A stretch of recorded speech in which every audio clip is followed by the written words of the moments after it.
नमस्कार मित्रांनो, स्वागत आहे आपल्या आजच्या ह्या व्हिडिओमध्ये। आज आपण बघूया की मोड्स ऑफ ट्रान्समिशन नक्की काय असतं ते पूर्ण डिटेलमध्ये मी तुम्हाला एक्सप्लेन करणार आहे। तर सर्वात पहिला व्हिडिओ स्टार्ट करण्याआधी आपण समजून घेऊया की मोड्स ऑफ ट्रान्समिशन या फ्रेजचा नक्की अर्थ काय आहे। मोड्स ऑफ ट्रान्समिशन आपण समजून घेऊया आणि मग ते जे टाइप्स आहेत काय काय ते सगळं डिटेलमध्ये मी तुम्हाला एक्सप्लेन करतो, ठीक आहे। तर सर्वात पहिलं आपण समजून घेऊया की what is modes of transmission, ठीक आहे। कारण मोड्स ऑफ ट्रान्समिशनच जर माहिती नसेल तर त्याचे टाइप्स वगैरे जर समजून आपण जरी घेतले तरी त्याचा काही यूज नाही, कारण आपल्याला इन्फॉर्मेशन जी प्रॉपर पूर्ण असली पाहिजे, ठीक आहे। तर what is modes of transmission. Suppose करा तुम्हाला एका सोर्स पासून एका डेस्टिनेशन पर्यंत जे ते डेटा सेंड करायचा आहे, डेटा पाठवायचा आहे दुसऱ्या कुठल्या तरी डेस्टिनेशन पर्यंत। तर तो डेटा ओव्हर अ नेटवर्क, म्हणजे जर नेटवर्कचा यूज करून जर तुम्हाला सोर्स पासून, तुम्ही सोर्स आहात आणि डेस्टिनेशन एक आहे पर्टिक्युलर, तुम्हाला जर तिथेपर्यंत डेटा सेंड करायचा आहे, पोहोचवायचा आहे, तर तुमच्याकडे किती प्रकारचे मोड्स ऑफ ट्रान्समिशन अवेलेबल आहेत? तर 3 प्रकारचे मोड्स ऑफ ट्रान्समिशन अवेलेबल आहेत तुमच्याकडे, ठीक आहे। तर हे जे मोड्स ऑफ ट्रान्समिशन अवेलेबल आहेत, जे 3 प्रकारचे, ते जे यूज करून जे आपण तिथे डेटा सेंड करतोय त्यालाच म्हटलं जातं modes of transmission. Okay, simple आहे, समजलं असेल। मी परत एकदा शॉर्टमध्ये एक्सप्लेन करतो की जर तुम्हाला डेटा सेंड करायचा आहे ओव्हर अ नेटवर्क, ठीक आहे, तर त्या डेटा सेंड करण्यासाठी तुमच्याकडे किती प्रकार आहेत, किती टाइप्स आहेत, ह्यालाच म्हटलं जातं मोड्स ऑफ ट्रान्समिशन, ठीक आहे। एवढं सिंपल आहे बस, ठीक आहे। जास्त याच्यात काहीच एक्सप्लेन करण्यासारखं काहीच नाहीये। तर असं मी होप करतो की मोड्स ऑफ ट्रान्समिशन सिंपल समजलेलं आहे। आता जे 3 प्रकार आहेत, जे की आहेत 3 प्रकार कोणते कोणते आहेत, सर्वात पहिला मी इथे लिहितो। तर सर्वात पहिला आहे सिम्प्लेक्स मोड ऑफ ट्रान्समिशन, त्याच्यानंतर आहे हाफ डुप्लेक्स आणि थर्ड वाला आहे फुल डुप्लेक्स, ठीक आहे। हे 3 प्रकारचे मोड्स ऑफ ट्रान्समिशन आहेत। हे 3 मोड्स ऑफ ट्रान्समिशन आहेत ज्याचा यूज करून आपण डेटा जो तो एका सोर्स पासून डेस्टिनेशन पर्यंत पोहोचवू शकतो ओव्हर अ नेटवर्क, ठीक आहे। हे 3च फक्त जे आहेत मोड्स ऑफ ट्रान्समिशन आहेत ज्याचा यूज करून आपण डेटा जो आहे तो ट्रान्सफर करू शकतो, ठीक आहे, डेस्टिनेशन पर्यंत। तर रिपीट आता होतंय सतत, तर मी काय करतो, सिम्प्लेक्स पासून ते फुल डुप्लेक्स पर्यंत आता आपण एक्सप्लेन करतो मी तुम्हाला, ठीक आहे। तर चला स्टार्ट करतो। सर्वात पहिला आपण बघूया what is simplex mode of transmission. Okay, तर चला स्टार्ट करूया। तर मित्रांनो, सर्वात पहिला आपण बघणार होतो simplex mode of transmission. Okay, simplex mode of transmission काय आहे, तर एकदम सिंपल प्रकारचं मोड ऑफ ट्रान्समिशन आहे ज्याचा यूज करून तुम्ही डेटा जो आहे तो ओव्हर अ नेटवर्क ट्रान्सफर करू शकता, ठीक आहे। पण ह्याच्यामध्ये एक कंडिशन अशी आहे की तुम्ही जे सेंडर असेल, जर डेटा आपण पाठवतोय तर कोणतरी सेंडर असेल आणि कोणतरी रिसिव्हर असेल, बरोबर। 2 एंटिटी असतील, एक सेंडर असेल एक रिसिव्हर असेल।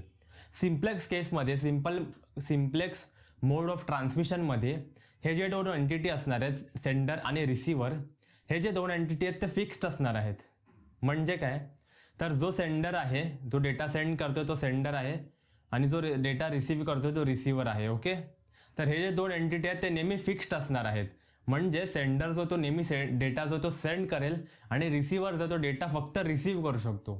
रिसिव्हरला जर डेटा सेंड करायचा आहे, डेटा पाठवायचा आहे, ठीक आहे, तर तो कधीही पाठवू शकत नाही सिम्प्लेक्स केसमध्ये। ओके, मी तुम्हाला एकदा परत एक्सप्लेन करतो। सपोज करा इकडे एक एंटिटी आहे PC1, ठीक आहे, हा जो आहे तो PC1 आहे आणि इकडे आहे PC2। ओके,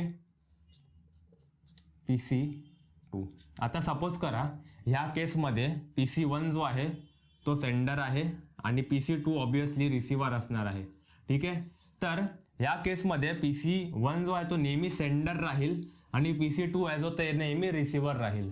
हा जो आहे तो कधी सेंडर नाही होऊ शकत आणि हा सुद्धा कधीही रिसिव्हर होऊ नाही शकत। तर हे जे आहे ते फिक्स्ड एंटिटी असणार आहेत। आता याचं मेनली यूज कुठे होतो, याचे काही एक्झाम्पल्स मी तुम्हाला सांगतो। तर ह्याचे काही एक्झाम्पल्स आहेत जे आहेत, सर्वात पहिलं तर आहे रेडिओ आणि डिश टीव्ही।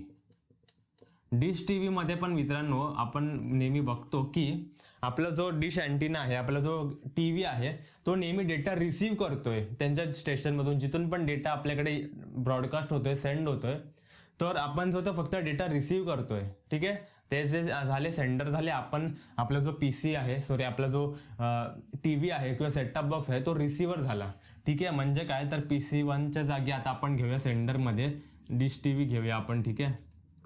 डिश टीव्ही जो आहे तो सेंडर झाला आणि आपला सेटटॉप बॉक्स जो आहे टीव्ही आहे तो रिसिव्हर झाला. ठीक आहे, तर डिश टीव्ही जे आपल्याला डेटा सेंड करताय आपण जे तो फक्त रिसिव्ह करू शकतो. आपण आपल्या टीव्ही मधून किंवा आपल्या सेटअप बॉक्स मधून डिश टीव्ही वाल्यांना काही डेटा ट्रान्सफर करू शकतो का? तर ऑब्व्हियसली नाही करू शकत, पॉसिबलच नाहीये. सिम्प्लेक्स केसमध्ये हे पॉसिबल नाही आहे की रिसिव्हर डेटा सेंड करतोय. सिमिलरली रेडिओच्या केसमध्ये पण आपल्याकडे जेव्हा रेडिओ असतो त्याच्यामध्ये पण नेहमी आपण बघतो की आपण डेटा जो होतो त्यांच्या स्टेशनमधून नेहमी रिसिव्ह करतोय.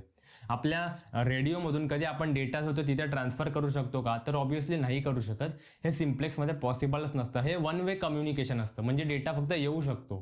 ठीक आहे, जाऊ नाही शकत तिकडे.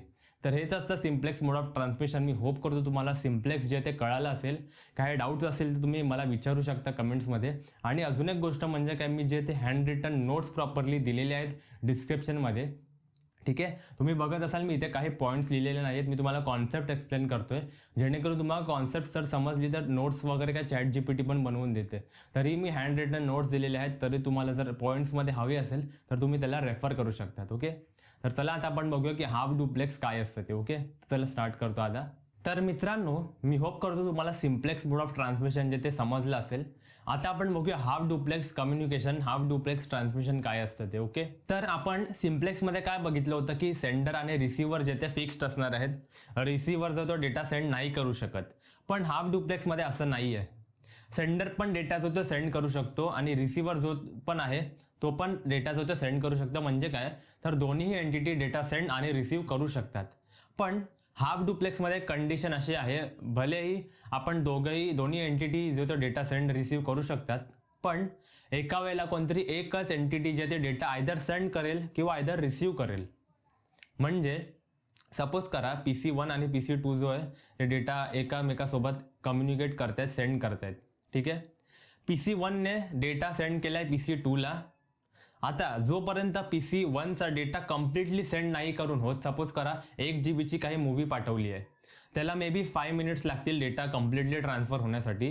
तर दोन्ही एंटिटीला वेट करावं लागेल जोपर्यंत पहिला डेटा हा जो मूवी ज्यांनी पाठवली आहे ती कम्प्लिटली 5 मिनिटानंतर सेंड होत नाही, तोपर्यंत PC2 ला पण वेट करावं लागेल, PC1 ला सुद्धा वेट करावं लागेल. ठीक आहे, 5 मिनिटानंतर जसं कम्प्लीट होईल डेटा सेंड करून, तसं ज्याला परत डेटा पाठवायचा तो सेंड करू शकतो. ओके, तर हेच होतं. त्यानंतर आता मी तुम्हाला ह्याच्यामध्ये एक्सप्लेन करतो की आता इथे पण परत एकदा आपण सेम लॉजिक घेऊया. PC1 आहे, इथे PC2 आहे. ठीक आहे, आता ह्या दोघंही एकाच वेळेला डेटा सेंड आणि रिसिव्ह नाही करू शकत. ठीक आहे, जर हा डेटा सेंड करतोय तर ह्याला जे ते थांबवावं लागेल, वेटिंग पिरियड आहे याच्यामध्ये, वेट करावं लागेल. जसं याचा डेटा जो तो कम्प्लिटली सेंड करून होईल त्यावेळेला हा जो तो डेटा इथे सेंड करू शकतो. ठीक आहे, आता सपोज करा एक कंडिशन अशी झाली. ठीक आहे, एक कंडिशन अशी झाली की PC1 ने जो आहे तो याला डेटा सेंड केलाय. ठीक आहे, PC1 ने ह्याला डेटा सेंड केलाय. सिमिलरली त्याच वेळेला PC1 ने पण डेटा जो आहे ह्याला सेंड केला. ठीक आहे, ह्याला माहिती नव्हतं की PC1 काहीतरी डेटा पाठवतोय. ठीक आहे, तर PC2 ने पण त्याच वेळेला डेटा त्याच वेळेला त्यांनी पण डेटा पाठवला, PC1 ने आणि PC2 ने सुद्धा. तर ह्या वेळेला काय होईल, या केसमध्ये दोन्हीही कोलॅड होतील, दोघंही आपटतील, दोघांचे पण डेटा जे ते आपटतील एकमेकांना. ठीक आहे, आणि ते जे कोलॅड होतील म्हणजे काय, तर डेटा मध्येच नेटवर्कमध्ये कुठेतरी लॉस्ट होऊन जातील. कुठलाही डेटा कोणालाही सेंड नाही केला जातात, मध्येच हरवून जातील ते. ठीक आहे, असं का होतं, कारण तेवढी बँडविथच नाहीये, तेवढी जागाच नाहीये जाण्यासाठी. जर सपोज करा एक छोटीशी गल्ली आहे, एक पाथ आहे छोटीशी, तिकडून आयदर एका वेळेला एक गाडी जाऊ शकते किंवा तिथून येऊ शकते समोरून. ठीक आहे, दोन्ही साईडून एकाच वेळेला जर गाड्या आल्या तर ऑब्व्हियसली कोलॅड होतील, आपटतील. ठीक आहे, सिमिलरली सेम लॉजिक आहे इकडे पण, की जर दोघांनीही डेटा सेंड केला एकाच वेळेला तर तेवढी जागाच नाहीये डेटा ट्रान्सफर होण्यासाठी. दोघांचा डेटा जर समोरून आला तर तेवढी जागाच नाहीये डेटा ट्रान्सफर होण्यासाठी.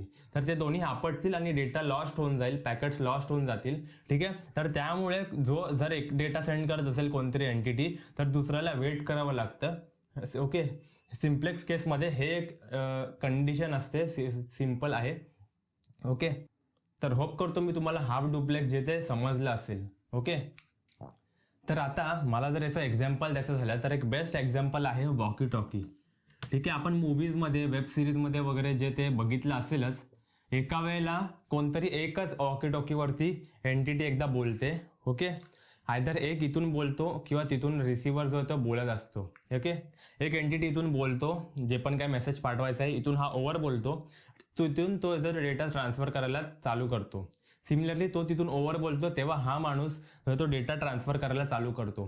एकाच वेळेला वॉकी टॉकीवर कधीच आपण बोलू शकत नाही. ओके, हे तुम्ही बघितलं असेल मे बी सिक्युरिटीकडे वगैरे हे असले वॉकी टॉकी वगैरे जे असतात मूवीजमध्ये वगैरे आपण बघितलं असेल. ठीक आहे, तर हेचा बेस्ट एक्झाम्पल आहे हाफ डुप्लेक्सचा. एकदा समरी करतो मी की डेटा जो तो एकदाच कोणतरी सेंड करू शकतो एकाच वेळेला.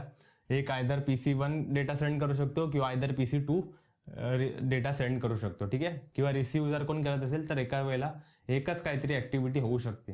ओके, त्यानंतर अजून एक आपण बघितलं होतं की वेटिंग पिरियड याच्यामध्ये खूप जास्त आहे.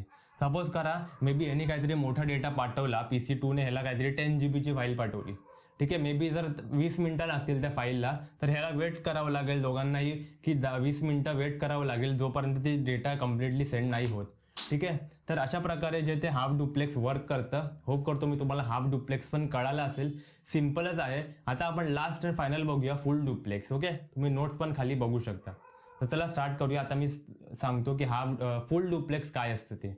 ठीक आहे, तर चला स्टार्ट करतो. तर मित्रांनो, आपण आतापर्यंत बघितलं सिम्प्लेक्स, हाफ डुप्लेक्स. आता आपण फायनल बघूया की फुल डुप्लेक्स काय असतं ते. ठीक आहे, सिम्प्लेक्समध्ये आपण बघितलं होतं की सेंडर आणि रिसिव्हर जे ते फिक्स्ड असणार आहेत. हाफ डुप्लेक्समध्ये आपण बघितलं की एका वेळेला कोणतरी डेटा एकच काहीतरी सेंड करू शकतो कोणत्या तरी एंटिटी. फुल डुप्लेक्समध्ये कुठलीही काही कंडिशन नाही आहे. दोन्ही एंटिटी एकाच वेळेला डेटा ट्रान्सफर आणि रिसिव्ह करू शकतात. ओके, काही वेटिंग पिरियड नाही आहे, कुठलेही काही आपलं डिसएडव्हान्टेजेस नाही आहे. म्हणजे डिसएडव्हान्टेजेस तर ऑब्व्हियसली असतातच, पण कंडिशन नाही आहे की ह्याला वेट करावं लागतं एका एंटिटीला, वेटिंग पिरियड वगैरे असं काहीच नाही आहे. ओके, तर फुल डुप्लेक्समध्ये जे काय आहे की आपण नेहमी आजकाल जे नॉर्मली यूज करतो ॲडव्हान्स इंटरनेटवरती त्यालाच म्हटलं जातं फुल डुप्लेक्स. ओके, तर ते कसं असतं आपण बघूया. सर्वात पहिलं इथे एक एंटिटी आहे. ओके, PC1 आणि PC2 घेऊया परत एकदा, कारण तेच बेस्ट एक्झाम्पल वाटतं मला समजण्यासाठी. ओके, PC2 आहे इथे. सपोज करा आता इकडे PC1ने याला डेटा पाठवलाय, तर ह्याला वेट नाही करावं लागत आहे. PC2 पण एकाच वेळेला याला पण डेटा सेंड करू शकतो. ओके, म्हणजे काय तर डेडिकेटेड सेपरेट पाथ जे ते आता क्रिएट केलेले आहेत. एक आधी काय होतं तर 1 वे होतं सिम्प्लेक्समध्ये, त्याच्यामध्ये 2 वे झालं, पण एका वेळेला एकच कोणतरी पाठवू शकतो किंवा रिसीव्ह करू शकतो. पण याच्यामध्ये असं नाहीये, 2 वेगळे वेगळे रस्ते जे ते बनवलेले आहेत की तू पण डेटा सेंड कर आणि रिसीव्ह करू शकतो, हा पण इथून डेटा सेंड आणि रिसीव्ह करू शकतो. तर हे जे ते थोडं ॲडव्हान्स प्रकारचं मोड्स ऑफ ट्रान्समिशन आहे जे आपण रिअल टाईममध्ये आजकाल यूज करतो डे टू डे बेसिसवरती.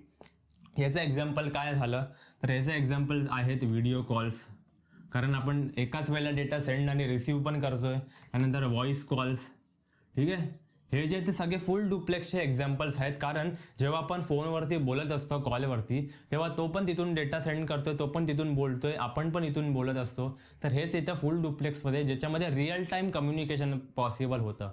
रिअल टाईममध्ये व्हिडिओ कॉल पण आपण रिअल टाईममध्ये जे ते डेटा सेंड करत असतो. ठीक आहे, त्यानंतर जर लॉस झाला पॅकेट्स तर तो परत रिसीव्ह नाही होत. ठीक आहे, ते तर वेगळा टॉपिक झाला TCP आणि UDP, ते आपण नंतर बघूया. पण फुल डुप्लेक्समध्ये समजलं असेल की काय असतं ते, की कसं असतं की दोन्ही एंटिटी एकाच वेळेला डेटा सेंड रिसीव्ह करू शकतात विथ रिअल टाईम. आता हा जो आहे तो मी कॉन्सेप्ट क्लिअर केलेला आहे की नक्की फुल डुप्लेक्स काय असतं किंवा हाफ डुप्लेक्स काय असतं वगैरे. आता जर तुम्हाला नोट्समध्ये हवं असेल तर डिस्क्रिप्शनमध्ये तुम्ही चेक करू शकतात. मी होप करतो तुम्हाला व्हिडिओ आवडला असेल, कळाला असेल. मी सिम्पल ठेवलेला आहे व्हिडिओ, जास्त काही लेंदी केलेला नाही आहे, कारण सिम्पलच टॉपिक आहे. ओके, तर व्हिडिओ कसा वाटला ते पण कमेंट्समध्ये तुम्ही मला प्लीज सांगा. माझा हा पहिला व्हिडिओ आहे असा फेस टू फेसवाला. ओके, आणि काही टॉपिक्स असतील, काही सजेशन असतील तर प्लीज कमेंटमध्ये सांगा. व्हिडिओ बघण्यासाठी धन्यवाद. जय महाराष्ट्र.